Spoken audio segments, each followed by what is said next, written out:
앞두고 김두관 국회의원의 경남 사출설이 수면 위로 올라왔습니다. 김두관 의원 측은 측근들에게 김포에 남고 싶다고 입장을 전한 것으로 알려졌습니다. 대장동 폐기물 처리 시설 지하화를 두고 부천시와 LH가 협상을 이어가고 있습니다. 부천시는 신도시 지구 지정이 마무리되기 전 협상을 마무리해야 한다고 강조했습니다. 김포시가 2020년 주요 사업 계획을 발표했습니다. 광역교통망 수립 등 김포시 올해 주요 사업 정리했습니다. 총선이 석 달 앞으로 다가왔습니다. 경기도민들은 지역 국회의원들에 대해 부정적인 견해를 갖고 있는 것으로 조사됐습니다.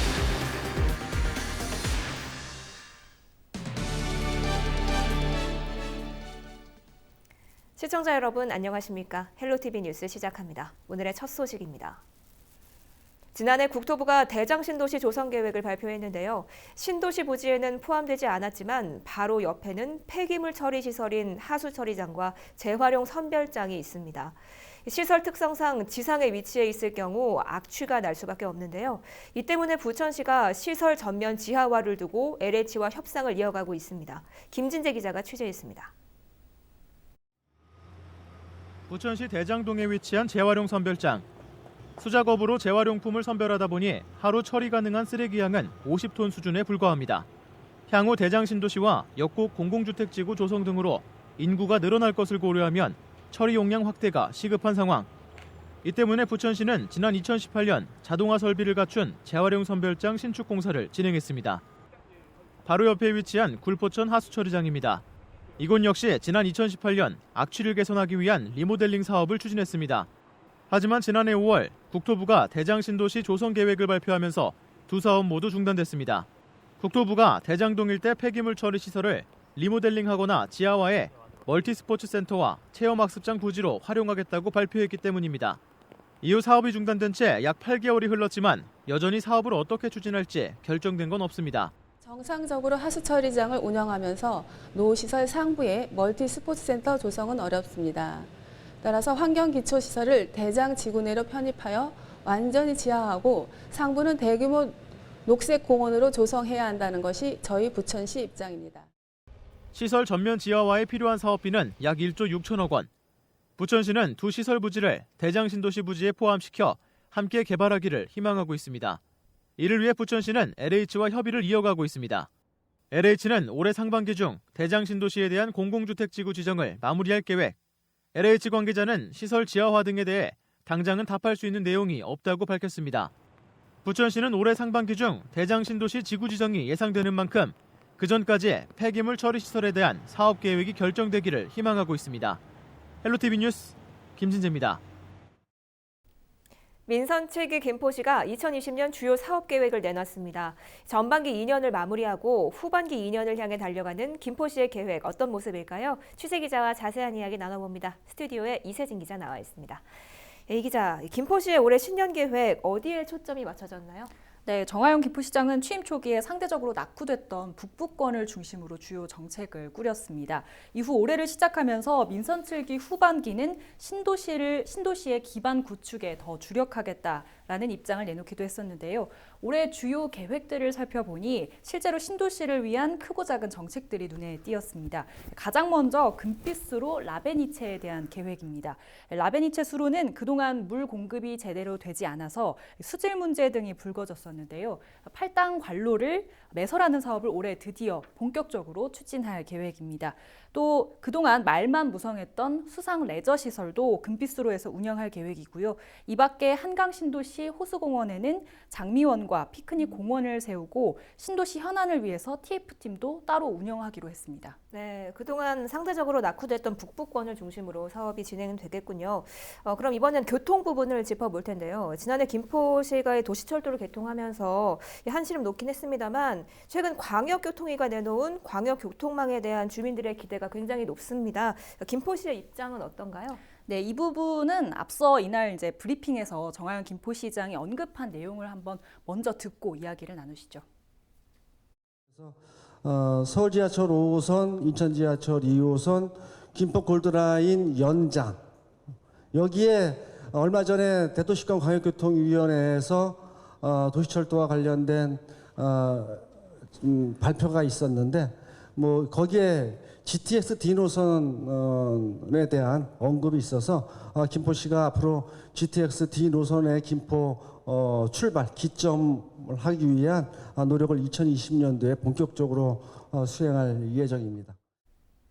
네, 정화용 김포시장의 브리핑 내용 듣고 오셨는데요.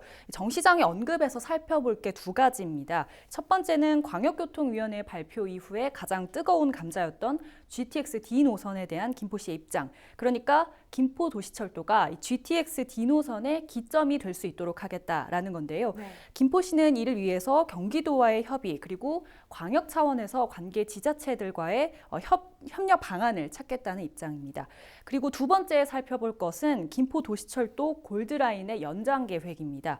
김포시는 인천지하철 2호선 검단 오류역과 김포 골드라인을 연장할 수 있는 그 가능성을 보고 있는데요. 현재 진행하고 있는 김포시 자체 철도망 관련 용역에서 수요 정도를 좀 가늠해보고 인천지하철 2호선 검단 오류역과의 연장 가능성을 검토하겠다는 입장입니다. 우선 올해 용역 결과가 나올 예정이기 때문에 그때 다시 한번 김포시의 입장이 분명해질 것으로 보입니다. 네, 김포시의 광역교통망에 대한 이야기 나눠봤고요. 이번엔 주요 사업 개발도 짚어보죠. 시내폴리스 개발부터 짚어볼까요? 네, 10년 동안 지지부진했던 한강 시내폴리스 사업. 최근 시행사가 바뀌고 나서 보상 절차도 어느 정도 진행이 되고 있습니다. 최근 경기도로부터 또 2년 사업 연장 승인을 받기도 했고요. 또 7일 오후 KBS 아트비전과 한강 시내폴리스 안에 이 아트비전을 유치하는 내용으로 업무 협약도 진행을 했습니다. 당초 이 한강 시내폴리스 일반 산업단지가 방송, 영상 등 문화 산업을 기반으로 해서 문화 산업 도시를 만드는 청사진이 또 있지 않았습니까? 네. 그런데 상당히 오랜 기간 이 사업이 지지부진하면서 사실 이 청사진을 현실화시킬 수 있을 것이냐 이런 우려가 굉장히 많았습니다. 그런데 이번 업무 협약을 기점으로 또 이 한강 시내폴리스가 새 국면을 맞을지 사실 기대가 높은 게 사실이고요. 이어서 또 한 가지 최근 김포시가 사활을 걸고 있는 사업 가운데 하나가 바로 대구지구 ECT였는데요. 이 대구지구에 정부의 경제자유구역을 유치하겠다는 김포시의 계획은 얼마 전 정부 발표에서 떨어지면서 이제 실패하지 않았습니까? 네. 이제 남은 게 독자 개발이거든요. 김포시가 독자 개발을 추진하겠다고 밝힌 만큼 대꽃 ECT에 대한 향후 추진 계획도 계속해서 지켜봐야 할 것 같습니다. 네, 그 밖에 논란이 됐던 것들에 대해서도 입장을 밝혔다고요. 네, 먼저 앞서 말씀드렸던 이제 시내폴리스 사업에 관련된 내용인데요. 사실 이 시내폴리스 사업이 보상 절차에서 속도를 내긴 했지만 그동안 굉장히 이제 시끄러운 논란들이 굉장히 많았습니다. 최근엔 전 시행사의 불법 선수금 관련 논란이 이제 불거졌었는데요. 네. 이 부분에 대해서 김포시는 기본적으로 이 부분의 문제는 사법기관이 처리할 문제이기 때문에 사법기관이 조치하는 것에 따라서 따르겠다라는 입장을 내놨고요. 또 사업 취소를 요구하는 일부 토지주들이 있는데 이 토지주들의 반대 입장에 대해서는 정 시장이 다시 한번 선을 그었습니다. 한번 직접 들어보시죠. 김포시가 새로운 도시 설계를 또 발전을 위해서는 조속히 시내폴리스 사업을 완결 지어내는 것이 중요하다고 봅니다. 그래서 말씀드렸던 그 일련의 계획대로 김포시는 추진해 나갈 것이고요. 네, 또 한 가지 마지막으로 짚고 넘어갈 문제가 자문관 논란입니다. 민선 7기 취임 이후에 이제 드렸던 자문관 제도에 대해서 그동안 참 논란이 많았었는데요. 자문관들의 임기가 2년으로 정해진 만큼 이날 자문관 제도를 계속 유지할 것이냐 이런 질의도 쏟아졌습니다. 이에 대해서 정하영 김포시장은 자문관들은 충분히 제 역할을 하고 있고 2년을 넘어서 민선 8기에서도 확대를 해야 한다 오히려 이렇게 논란을 일축하기도 했습니다. 네, 알겠습니다. 지금까지 김포시의 신년 구상안 들여다봤습니다. 이세진 기자였습니다. 수고하셨습니다. 오는 4월 15일 치러지는 21대 총선이 석 달 앞으로 다가온 가운데 경기도민들은 지역 국회의원들에 대해 부정적인 견해를 갖고 있는 것으로 조사됐습니다. 가장 시급한 지역 현안으로는 일자리 등 경제 분야를 꼽았습니다. 김호 기자입니다. 경기도에 거주하는 만 19세 이상 남녀 808명에게 먼저 내일 선거가 실시되면 어느 정당 후보에게 투표하겠느냐고 물었습니다. 42.5%가 더불어민주당을 찍겠다고 답했고 24.6%는 자유한국당을 지지한다고 응답했습니다. 새로운 보수당 7.5%, 정의당 6.8%, 민주평화당 2.3%, 민중당 2%, 우리공화당 1.6%, 대한신당 0.9%의 지지율을 보였습니다. 현재 거주하는 지역구 국회의원이 내년 총선에 출마한다면 뽑을 의향이 있느냐는 질문에는 45.7%가 뽑지 않겠다고 답했으며 뽑겠다는 의사는 36.1%로 나와 현역 의원들에 대한 불신감이 높게 나왔습니다. 차기 국회의원이 가장 우선시해야 하는 국가 정책으로는 일자리 등 국내 경제가 45.8%로 1위를 기록했습니다. 남북 정상회담 등 한반도 평화가 15%, 세금 등 복지 정책이 14.7%로 각각 2위와 3위로 나타났으며 그 밖에 주거 교통 정책과 미세먼지 등 환경 정책, 교육 정책 등이 각각 그 뒤를 이었습니다. 경기 인천에서 가장 우선적으로 해결해야 할 사안이 무엇이냐는 질문에 일자리 창출이 24.2%로 가장 높게 나왔습니다. 부동산 가격 안정화가 19.9%로 2위, 지역 균형 발전이 15.2%로 3위를 차지했습니다. 광역 교통망 구축과 미세먼지 대책 마련, 수도권 규제 완화가 각각 그 뒤를 이었습니다. 이 밖에 현재 20대 국회에 대한 점수를 묻는 질문에 과반 이상인 56.3%가 50점 미만이라고 답했으며 연동형 비례대표제 총선 영향도에 대해서는 68.2%가 영향을 미칠 것이라고 응답했습니다. 이번 조사는 경기일보가 여론조사기관인 조원 C&I에 의뢰해 지난해 12월 28일부터 이틀 동안 실시한 것으로 95% 신뢰 수준의 표본 오차는 플러스 마이너스 3.4%포인트입니다. 헬로티비 뉴스 김호입니다. 김포갑을 지역구로 두고 있는 더불어민주당 김두관 국회의원의 경남 차출설이 수면 위로 올라왔습니다. 김포 지역 정가가 술렁이고 있는데요. 취재기자와 자세한 이야기 나눠보겠습니다. 이재필 기자 스튜디오에 나와 있습니다. 먼저 경남 차출설의 배경부터 짚어볼까요? 네, 지난 6일이죠. 그 더불어민주당 경남도당이 중앙당 지도부에게 경남지사 출신인 김두관 의원을 이번 총선에서 부산, 울산, 경남 이른바 PK 지역으로 차출해 줄 것을 요청을 했습니다. 민홍철 경남도당 위원장이 PK 지역의 총선을 이끌 사람이 필요하다며 김두관 의원을 콕 집어서 요청한 것으로 알려졌는데요. 네. PK는 총선에서 당연히 중요한 지역이죠. 노무현 전 대통령과 문재인 대통령의 고향이 있는 곳이기도 하고요. 지난 지방선거에서는 민주당이 광역단체장을 모두 승리한 지역이기도 합니다.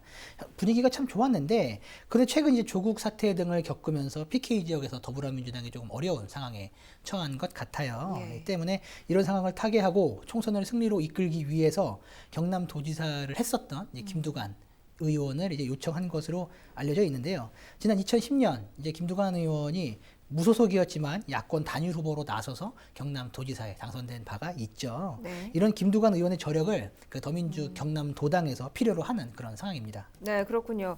그런데 그건 경남도당 입장이고 가장 중요한 건 김두관 의원의 입장일 텐데 김두관 의원의 생각은 어떤가요? 네, 우선 결론부터 말씀을 드리면 김두관 의원은 경남이 아닌 김포에서 총선을 치르고 싶다라는 입장인 것으로 알려졌습니다. 네. 김두관 의원의 측근들에게 저도 사실을 내용을 접한 다음에 많은 이런 또 확인 전화를 했는데 그 측근들이 김두관 의원에게 의사를 많이 물어봤나 봐요. 김두관 의원이 이 내용을 두고 지역의 많은 인사들과 논의를 했다고 하는데요. 네. 근데 김두관 의원이 만나는 자리마다 김포에 남겠다 라고 강조를 했다라고 합니다.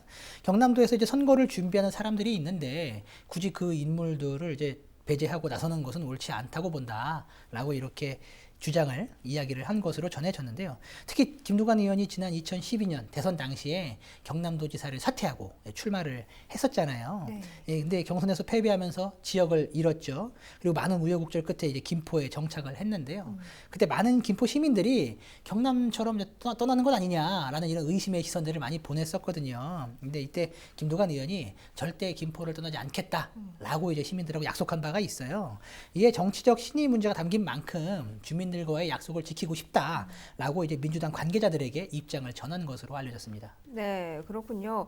그래도 중앙당에서 강하게 요구를 할 경우에 김두관 의원의 입장에서 이를 거부하기가 어려울 수 있을 것 같은데요. 지역 정치권의 분위기는 현재 어떻습니까?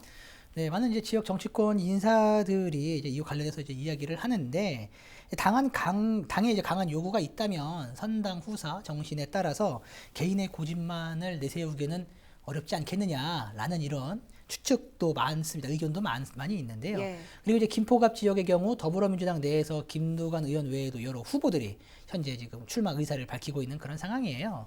유영록 전 김포시장과 허숙정 민주평화통일자문회의 자문위원이 더민주 소속으로 현재 예비 후보 등록을 마친 상황이고요. 물론 민주당의 김두관 의원이 만약 차출돼서 떠난다고 하면 그 김포갑 빈 지역을 그 전략 공천할 수도 있는 그런 상황입니다. 이런 여건 때문에 많은 정치권 인사들이 이번 이슈에 관심을 갖고 이렇게 집중을 하고 있는데 네. 더민주의 이제 한 관계자는 차출이든 아니든 이제 선거가 코앞으로 이제 다가온 상황이잖아요. 그런 만큼 후보들이 집중할 수 있도록 하루빨리 상황이 정리됐으면 좋겠다라는 의견을 내기도 했습니다. 네, 알겠습니다. 지금까지 김두관 의원의 경남 차출설에 관한 이슈를 살펴봤는데요. 김포 갑 지역 자유한국당 후보는 어떤가요? 네, 현재까지는 박진호 자유한국당 김포시 갑 당협위원장이 예비 후보 등록을 마친 상황인데요. 박진호 예비 후보는 8일 출마 선언 기자회견을 열고 본격적인 선거 운동에 들어갈 것으로 예상됩니다. 네, 알겠습니다. 오늘 여기까지 얘기 듣겠습니다. 지금까지 이재필 기자였습니다. 수고하셨습니다.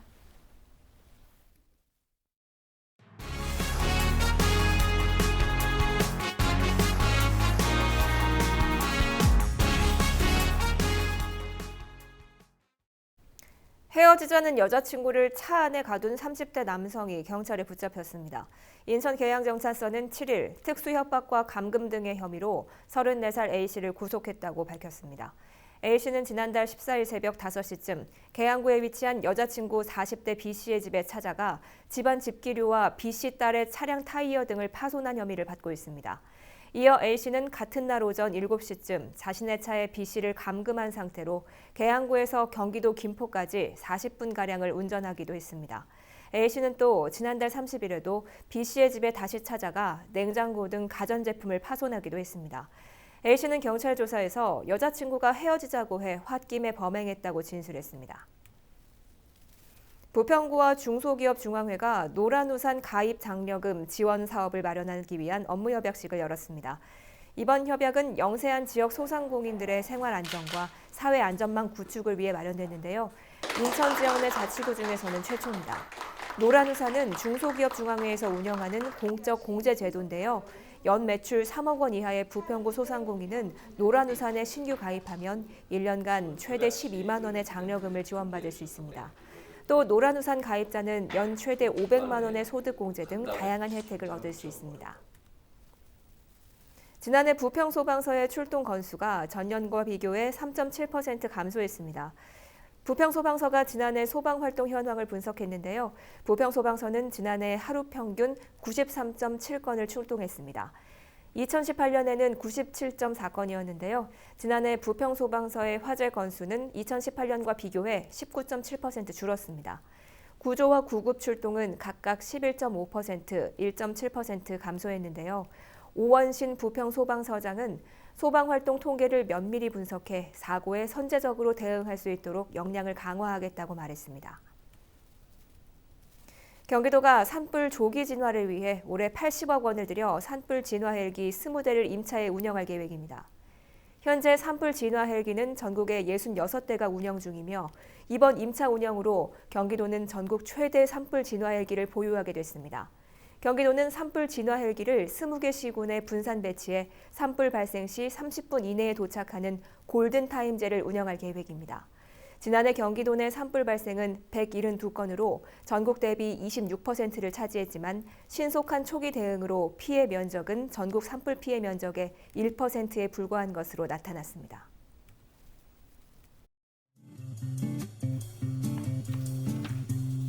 날씨 알아보겠습니다. 수요일 오전까지 많은 양의 눈과 비가 내리겠습니다. 가시거리가 짧아지고 길이 미끄러운 곳들이 많은 만큼 안전운전 하셔야겠는데요.